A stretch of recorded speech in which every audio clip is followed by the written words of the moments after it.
Shalom, Devosi Yesaya 46 ayat 1-13. Para dewa Babel tidak berdaya.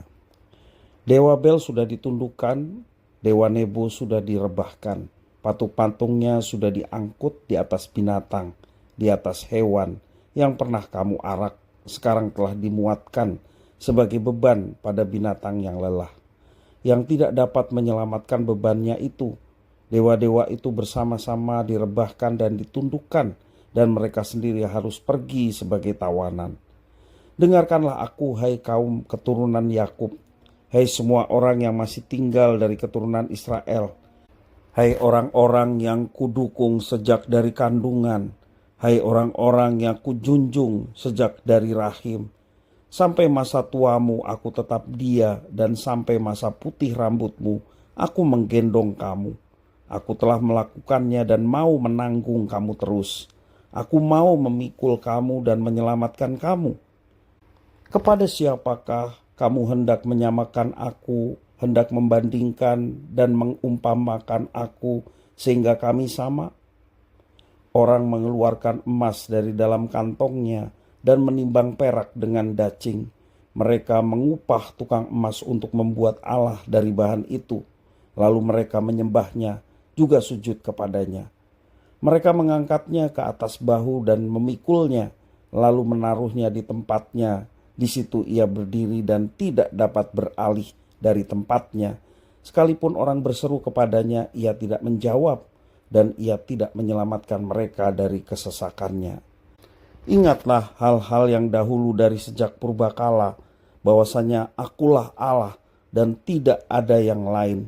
Akulah Allah dan tidak ada yang seperti aku, yang memberitahukan dari mulanya hal yang kemudian dan dari zaman purbakala apa yang belum terlaksana, yang berkata, keputusanku akan sampai dan segala kehendakku akan kulaksanakan, yang memanggil burung buas dari timur dan orang yang melaksanakan putusanku dari negeri yang jauh.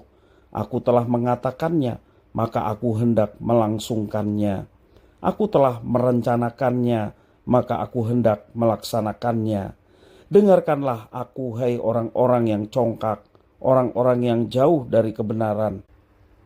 Keselamatan yang daripadaku tidak jauh lagi, sebab aku telah mendekatkannya, dan kelepasan yang kuberikan tidak bertangguh lagi.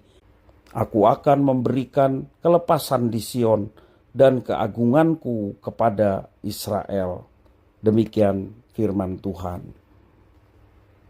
Bapak, Ibu, saudara-saudara yang dikasihi oleh Tuhan, jika ada pertanyaan seberapa setiakah Allah Israel menyertai umatnya, maka jawabannya adalah senantiasa setia. Walaupun ada kalanya bangsa itu tidak setia, Tuhan Allah selalu memberikan peringatan dan hukuman kepada mereka sehingga bangsa itu berbalik kembali kepada jalan Allah. Di masa lalu Tuhan Allah tetaplah Allah umatnya dan senantiasa mau menanggung mereka. Tuhan Allah mereka mau memikul dan menyelamatkan mereka sampai kapanpun. Sangat berbeda Allah Israel dan Allah buatan manusia yang tidak mampu melakukan apa-apa. Itu adalah Allah yang tidak bisa bergerak dari tempatnya dan tidak bisa menjawab seruan orang yang berdoa kepadanya. Bukankah sia-sia jika kita menyembah Allah seperti itu?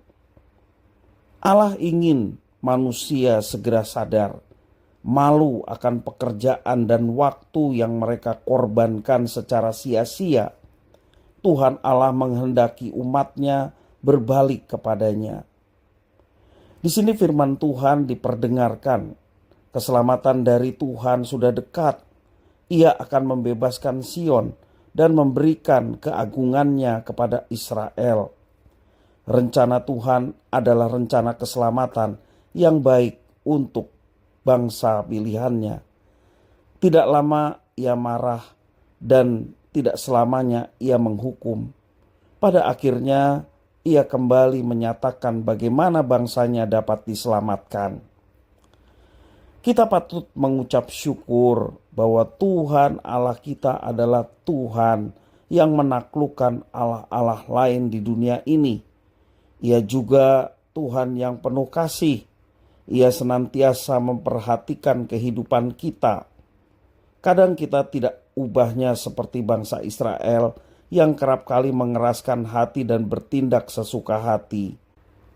Ada kalanya Allah memberikan hukuman, tetapi jangan kecil hati, sebab Tuhan tetap merancangkan keselamatan. Jika di masa lalu Tuhan tetap menggendong umatnya dengan setia, maka dalam situasi kita saat ini, marilah kita juga menerima kesadaran akan kasih setia Tuhan ini. Janji setianya dapat dipercaya. Hingga masa tua kita, Ia tetap mendukung kita. Perasaan aman dan damai akan melingkupi kita karena perlindungannya, asalkan kita bersandar hanya kepada Tuhan. Alamilah penyertaan-Nya yang nyata. Alamilah pemeliharaan dan perlindungan dalam hidup kita. Bersandarlah kepadanya dan Ia akan menyatakan kasih setia-Nya dalam kehidupan kita setiap waktu. Tuhan Yesus memberkati.